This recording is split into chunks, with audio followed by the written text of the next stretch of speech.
National action plan پر عمل درآمد کا بھی بار بار کہتی رہی. پہلے راحیل شریف صاحب کے دور میں بھی کہا جاتا رہا اور اب بھی 2 روز پہلے جو کور کمانڈرز کانفرنس ہوئی اس میں جنرل باجوہ صاحب کی طرف سے پوری فوج کی طرف سے یہ آیا کہ نیشنل ایکشن پلان پر عمل درآمد تیز کیا جائے. اور اب جبکہ دوسری جانب جو سویلین حکومت ہے وہ بار بار سیاسی مجبوری کا بہانہ کرتے ہوئے فوجی عدالتوں کی توسیع کی بات کرتی ہے, تو 2 سال گزرنے کے باوجود دہشت گردی کے خلاف سول ملٹری ایکشن میں عدم توازن کیوں نظر آ رہا ہے؟ آپ جسے سیاسی مجبوری کہہ رہے ہیں, میں تو اسے سیاسی مصلحت کہوں گی, کیونکہ آج بھی جو ہماری سیاست ہے اور جو اس سیاست کے تانے بانے ہیں وہ گروی ہے اس مائنڈ سیٹ کی. تو جو ہماری سینٹر کی جماعتیں ہیں بالخصوص وہ آج بھی ایسا کوئی بھی اسٹیٹمنٹ دینے سے گریز کرتی ہیں جس سے وہ ایک خاص الیکٹوریٹ کو متنفر کر دیں یا اس الیکٹوریٹ کی میں وہ بات پسند نہ کی جائے. اور اس سے بھی زیادہ اہم بات یہ ہے کہ تانے بانے ہیں, ساز باز ہے سیاسی گینز کے لیے. تو جس پارلیمنٹ پہ آپ کہہ رہے ہیں کہ کیا صرف ملٹری کورٹس کی اجازت دے گی, پہلے تو یہ دیکھیے نا کہ اس پارلیمنٹ میں جو لوگ پہنچتے ہیں, جو لوگ بیٹھے ہوئے ہیں, ان کے تانے بانے جا کے کس سے جڑتے ہیں, وہ کن کے سہولت کار ہیں اور کن کی سہولت کاری سے وہ پارلیمنٹ تک پہنچتے ہیں. اور اس سہولت کاری کے حوالے, اس سیاسی سہولت کاری کے حوالے سے کوئی بات نہیں کرتا. جو ہم نے ضمنی الیکشنز دیکھے اور کسی حد تک 2013 میں بھی, تو جو ہماری سو کالڈ لبرل جماعتیں تھیں انہوں نے بھی الحاق کیا ایسی جماعتوں کے ساتھ جو آپ کو پتہ ہے کہ وہ کس کا فیس ہیں یا وہ کس سوچ کی مالک ہیں یا وہ کس مائنڈ سیٹ کو سپورٹ کرتی ہیں. اور دیکھیے اس وقت Pakistan second phase of operation میں ہے, ہم نے ضرب حذف کیا, ہم دوسرا آپریشن کر رہے ہیں, اس سے بھی زیادہ مشکل نام ہے.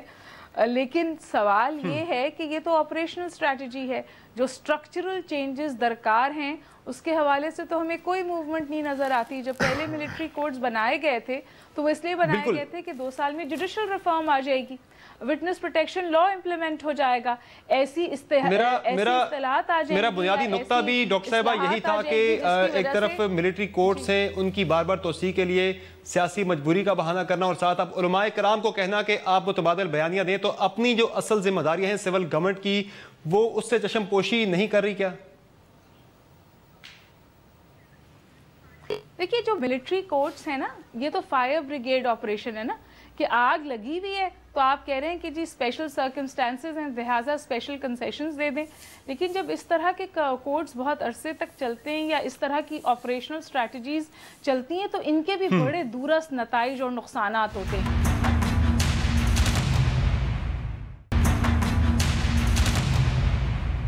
میجر جنرل اعجاز امان صاحب, جنرل راحیل شریف صاحب میچنگ گورننس ان کی بات کرتے رہے, جبکہ جنرل باجوہ صاحب نے بھی نیشنل ایکشن پلان پر عمل درآمد تیز کرنے کی بات کی ہے. کیا واقعی فوج سویلین ایکشن کے حوالے سے امبیلنس نظر آ رہا ہے کیا؟ دیکھیے تھینک یو ویری مچ سمر عباس. بات یہ ہے, پہلے میں آپ کے اس پہلے ایشو پہ اپنا ایک کامنٹ دے لوں جو ابھی سے پہلے آپ ڈسکس کر رہے تھے. جو کاؤنٹر نیریٹو ہے یہ ہمارے لیڈرشپ نے دینا ہے. وہ لوگ جو عوام کا اعتماد کا ووٹ لے کر اسمبلیوں میں پہنچے ہوئے ہیں, انہوں نے اپنی ذمہ داری کو قبول کرنا ہے, ایکسیپٹ کرنا ہے, اور کاؤنٹر نیریٹو انہوں نے دینا ہے.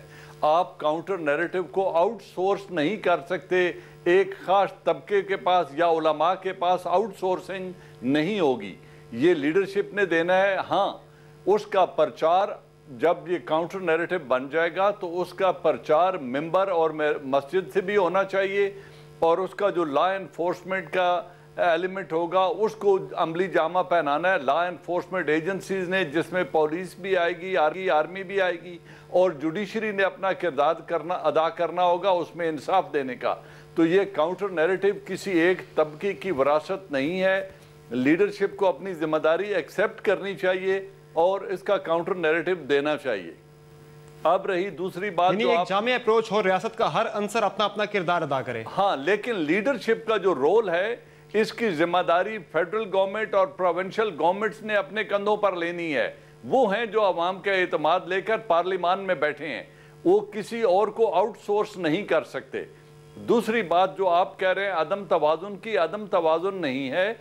لیکن ایک ریئلائزیشن ہے پاکستان آرمی کے لیول پہ، اور وہ ریئلائزیشن یہ ہے کہ یہ جنگ اکیلی پاکستان آرمی نہیں لڑ سکتی، اس جنگ کو بحیثیت قوم لڑا جائے گا، اور اس کی جو اچیومنٹ ہے اس میں تمام جو ریاست کے ایلیمنٹ ہیں یا ایلیمنٹس آف پار آپ انہیں کہیں، ان سب نے اپنا کردار ادا کرنا ہے۔ اس میں پولیس نے اپنا کردار ادا کرنا ہے، سوسائٹی نے اپنا کرنا ہے، لیڈرشپ نے اپنا کرنا ہے، جوڈیشری نے اپنا کردار، اور مسجد اور ممبر کے جو لوگ وارث ہیں انہوں نے اپنا کردار ادا کرنا ہے۔ تو جب تک یہ سب مل کر نہیں کردار کریں ادا گے، ہو کیوں نہیں رہا جنرل صاحب؟ یہ کردار ادا ہو کیوں نہیں رہا؟ رکاوٹ کیا ہے؟ مصلحت کیا ہے؟ اس لیے مصلحت ہے یا پھر ول کی کمی ہے؟ میں آپ کو اس میں میرے نزدیک جو ہے وہ ول کی کمی ہے اور مصلحت ہے۔ ول کی کمی اس طرح ہے کہ جب 20 نکات کو آئیڈینٹیفائی کر لیا گیا تھا اور یہ فیصلہ کر لیا گیا تھا کہ ان 20 نکات پہ عمل کر کے ہم دہشت گردی کے افرید کو قابو میں لا سکتے ہیں، تو ان پر عمل کیوں نہیں کیا گیا؟ ابھی یہ ہما بقائی صاحب درست کہہ رہی ہیں کہ ملٹری کورٹس ایڈ ہاکری ہے، یہ فائر بریگیڈ ریسپانس ہے، یہ ایک ایکسٹرا آرڈینری میئر ہے جو عدالتوں کو اسسٹ کرنے کے لیے، جس طرح آپ نے آؤٹ سورسنگ کی بات کی تھی، یہاں بھی ہم کہہ سکتے ہیں کہ جوڈیشری کو بھی آؤٹ سورس کرنے کی بات ہو رہی ہے۔ بالکل، یہ آؤٹ سورسنگ کرنا ہے، اور اس کی وجہ کیا ہے؟ وہاں لیڈرشپ فیلئر کہاں پہ ہے؟ جب آپ ججز کا تحفظ ان کو یقینی نہیں بنا سکتے، وٹنسز پروٹیکشن ایکٹ کو آپ بہتر نہیں بنا سکتے، اور ایکسپیڈیشس جسٹس جو پینڈنسی چل رہی ہے عدالتوں میں، ہائی کورٹس میں 10-10 لاکھ مقدمے پینڈنگ ہیں، تو جب اتنی پینڈنسی ہوگی تو پھر آپ کو آؤٹ سورس کرنا پڑے گا اور فائر بریگیڈ ریسپانس یا ایکسٹرا آرڈینری میئرز لینے پڑیں گے۔ اب بھی جو ملٹری کورٹس کا مطالبہ ہے، یہ پاکستان آرمی ڈیمانڈ نہیں کر رہی، پاکستان آرمی ہرگز نہیں کہتی کہ یہ ذمہ داری ہمیں دے دیں، لیکن وہ کہتے ہیں کہ اگر یہ ذمہ داری دینی ہے تو پھر کیے گئے فیصلوں پر عمل درآمد کرائیں، اور ان کو جو ذمہ داری دینی ہے ایک محدود وقت کے لیے دیں اور اس کو ایکسپیڈائٹ کریں، کیونکہ اس جنگ میں اب مزید وقت ضائع نہیں کیا جا سکتا۔ صحیح، یعنی کہ پیرلل ایکشنز بھی فوج ڈیمانڈ کر رہی ہے، جس طرح وہ عسکری آپریشنز کر رہے ہیں، ساتھ پیرلل ایکشن ہونا چاہیے انتہا پسندی کے خاتمے کے لیے۔ ایک بریک لینی ہمیں جنرل صاحب۔ ناظرین، جہاں ایک بریک لیتے ہیں، بریک کے بعد گفتگو سلسلہ جاری رہے گا، اسٹے ود اس۔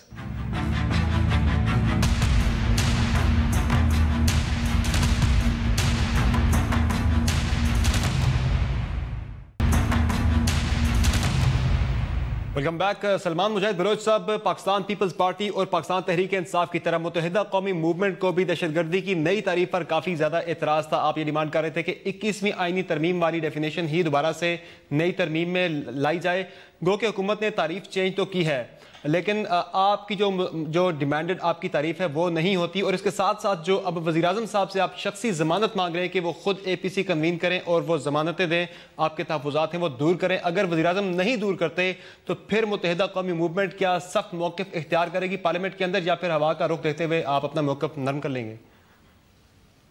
دیکھیں سمر عباس صاحب، ہم نے پہلے بھی جو ہے ڈاکٹر فاروق ستر صاحب نے یہ ڈیمانڈ کیا تھا کہ جی پرائم منسٹر ہمیں وقت دیں اور ہمارے وفد سے ملاقات کرے، تو ہم ان کے سامنے بھی اپنے جو ریزرویشنز ہیں جو سنگین قسم کے ہیں وہ ان کے سامنے رکھیں گے۔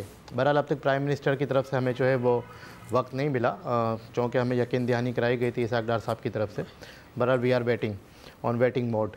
ادروائز ایک 21ویں آئینی ترمیم میں ایک جیٹ مجھے درست صاحب، ہمیں خواجہ آصف صاحب نے جوائن کیا ہے، وفاقی وزیر برائے دفاع نے۔ بہت شکریہ خواجہ آصف صاحب ہمیں شو میں جوائن کرنے کے لیے۔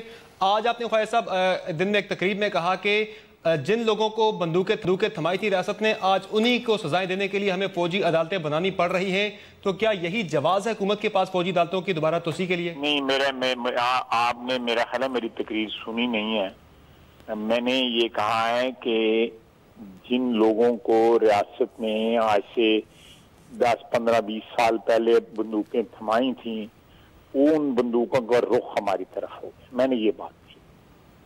اب آپ سوال کر رہے ہیں، یہی آپ نے بات کی تھی، تو کیا یہی جواز ہے فوجی عدالتوں کی توسیع کے لیے؟ نہیں، میں نے ان دونوں چیزوں کا کنیکشن تو جوڑا ہی نہیں ہے۔